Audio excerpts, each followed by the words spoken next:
It is not a violation of the Emoluments Clause of the Constitution for some guy from Japan or Saudi Arabia to stay a night at Trump International Hotel. It is not a bribe. It is a business transaction, yet onward the lawsuit goes in federal court. Joining me now from Reston, Virginia, from the Media Research Center, Director of MRC-TV, Eric Scheiner. Eric, this is the part that's mind-boggling to me. Anybody who understands the United States Constitution understands why the framers put the Emoluments Clause in there, and it's simply to guard against mostly ambassadors, but other public officials, so they are not bribed, and they're not under the domain, if you will, from some sort of foreign entity. By staying a night at Trump International or playing around the golf at one of the Trump golf courses, it's not a bribe.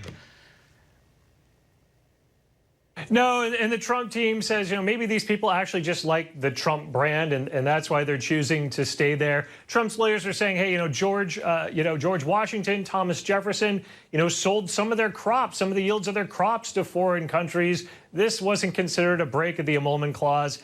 Clearly, it's not. He's giving the money to the tax. What this really seems to be, according to many lawyers, is a way to see if they can get the Trump's tax records, which is something they've been seeking for some time. This might give them the legal excuse to go in and see if they can claim, a look at his tax records to make sure that this is all of the money that foreign dignitaries and foreign leaders are paying when they stay at a Trump hotel. But these partisan hacks, they don't even have standing, because when you think about it and you really understand the United States Constitution, if there is a violation, which there isn't, but if there was a violation of the Emoluments Clause, then it would be the United States Congress who would hold the president accountable. So they're just completely off base. Devin Nunes, this is fascinating what he's doing. He's joining the pushback against the attacks in the media of conservatives, only in this case, it's social media, kind of a big one called Twitter. Yeah, he's going after Twitter with a $250 million lawsuit. Now, according to Nunes, he says last summer before his election, he was shadow banned on Twitter. People weren't seeing his tweets, but those that worked against him, and many of them he claims, fake accounts that just said slanderous, evil things. Twitter allowed those, but they shadow banned him. So people weren't receiving his tweets. And he's saying, this is bias against conservatives. This is bias against people who Twitter doesn't like politically. So they were working against him. It'll be interesting to see how this progresses. But he says Twitter is just the start. He's looking at other social media and says there's probably more lawsuits to come here. And I have a question for Elizabeth Warren, and I alluded to this on my Twitter account, by the way.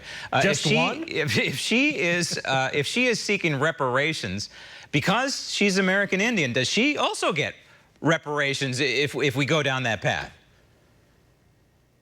I don't know about that. She might. I don't know if she's going that far off the reservation on reparations. She had a town hall where she was asked a lot of softball questions. Basically, she was asked from an African-American woman about reparations. She thinks the government should put together a panel of experts because, it's best for the government to decide these things. As many thoughts that run through Liz Warren's head, always comes to the government making the decisions for the individuals. To decide, different ways we could look at this. When she was asked directly if this would be money, she said, well, there's many ways. Reparation can take many forms. So who knows? Maybe it comes in Indian head wooden nickels. Elizabeth Warren also wants to eliminate the Electoral College, probably because it's the only college she didn't apply to as an American Indian. But